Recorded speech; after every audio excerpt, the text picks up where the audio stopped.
Bonjour et bienvenue au Vidéojournal. Au moment que je vous parle, il y a une manifestation qui se déroule à l'Assemblée législative du Manitoba. Il y a 200 à 300 personnes qui sont venues pour pousser le gouvernement fédéral et provincial à prendre des mesures plus rapides pour fouiller la décharge de Prairie Green afin de trouver des restants de 2 femmes autochtones.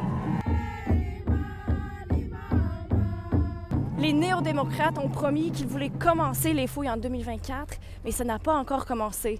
Et le fédéral aussi a promis de faire avancer le dossier. Alors les manifestants se rassemblent pour exiger de l'action plus rapide. Je pense que c'est comprenable qu'il y a beaucoup de frustration avec l'inaction du gouvernement, même notre gouvernement manitobain qui a promis de faire une recherche du dépotoir, qui ne l'a pas encore fait, qui a fait des promesses, mais on ne voit pas beaucoup de mouvement. La police croit que les restants de Morgan Harris et Mercedes Myron se trouvent dans la décharge, mais elle a refusé de fouiller les lieux pour des raisons de sécurité. Les manifestants ont commencé leur rassemblement à l'intersection de Portage et Main. Il y avait des discours d'ouverture et aussi une danse traditionnelle.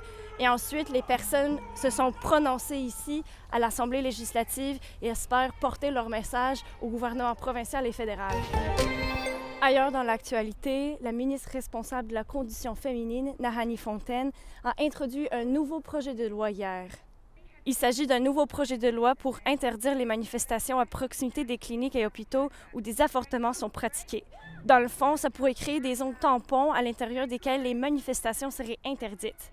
Et à part des cliniques et des hôpitaux, ces zones peuvent aussi comprendre les résidences des médecins et du personnel pratiquant ce type d'intervention. Certains sont très contents de la mise en place de ce type de mesures, tandis que d'autres personnes trouvent que ce mesure est trop restrictif et qu'il va empêcher leur droit de manifester pacifiquement devant les institutions concernées. Et pour terminer, l'Assemblée générale annuelle de la radio communautaire Envol se déroule ce soir à 18h au CCFM. Les membres de la radio vont discuter des projets à venir et examiner les rapports annuels. Ils vont aussi voter pour combler les 9 postes du conseil d'administration. Il y a 13 candidats qui se présentent. Et tout ça arrive à un moment où la radio vit une période de changement très mouvementée. Dans les 2 dernières années, Envol a connu 2 changements à sa direction et le départ de plusieurs animateurs. Et voilà, c'était votre vidéojournal pour aujourd'hui. Bon vendredi et bonne fin de semaine!